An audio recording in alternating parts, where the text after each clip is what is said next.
Hi, this is Shanker, and in my series about my experiences in astrology, I'm telling small tips here, which are very important.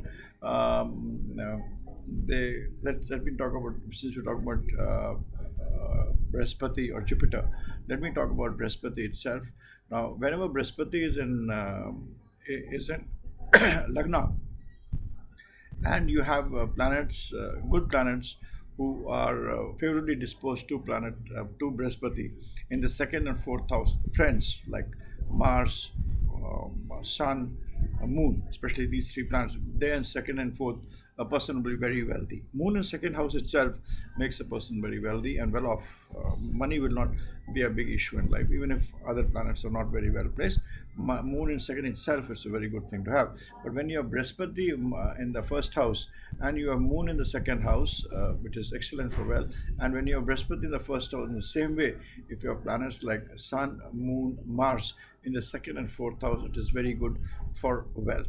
Brihaspati alone in Lagna has some negative impacts also. It is not good for your mother at the age of 51. Your mother will have serious health ailments. This happens when Brihaspati alone is there in the first house. Brihaspati in the first house, I mean Jupiter in the first house, and you have Saturn in the fifth house. It's not a good thing to have. Jupiter in first and Saturn in the fifth will not be good for your children. It will not be good for yourself. It will be not good for your health, and it will be not good for a lot of various other issues concerning family, finance, health, life, things of life. I mean, the things that depicted by Jupiter, it will not be good. That is, when Jupiter, it will not be good. Whenever Jupiter in the first house and Saturn in the fifth house, it's negative. It'll surely give negative results as far as your health and children are concerned. It is. I've seen it in a number of horoscopes.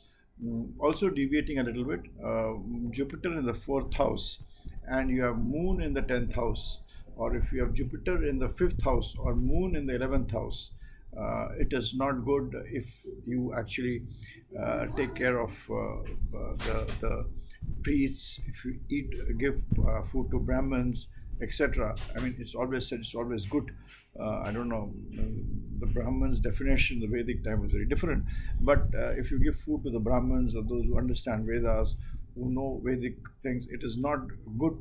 It will not augur well. It will not give you prosperity. It may not do negative, but surely it will not do positive. Whenever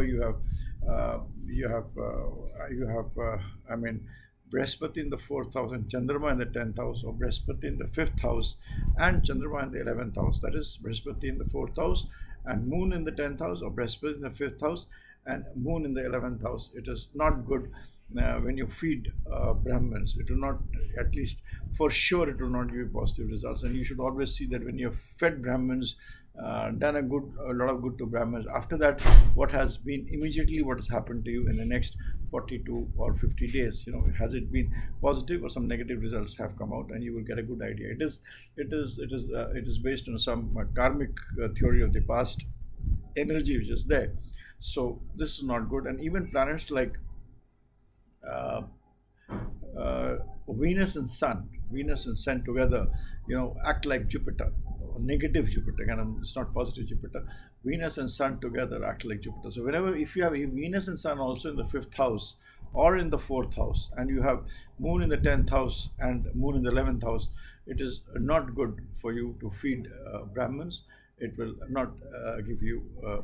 It will not give you good results as people do expect. I mean, that if you have fed Brahmins, given a food to them, etc., you should get positive results. That may not happen, and that is one thing I've read. I've also seen. I've also done it on a lot of people, and it has come out to be correct. So this is a few tips which I wanted to give on Brihaspati, on Jupiter. As per my experience, if you want to know more about me, you can go to my website shankarstudy.com, Shankar with the E, or write to me at connectingstars@gmail.com. Thanks and bye for now. Thank you very much if you listen to my video. Thank you.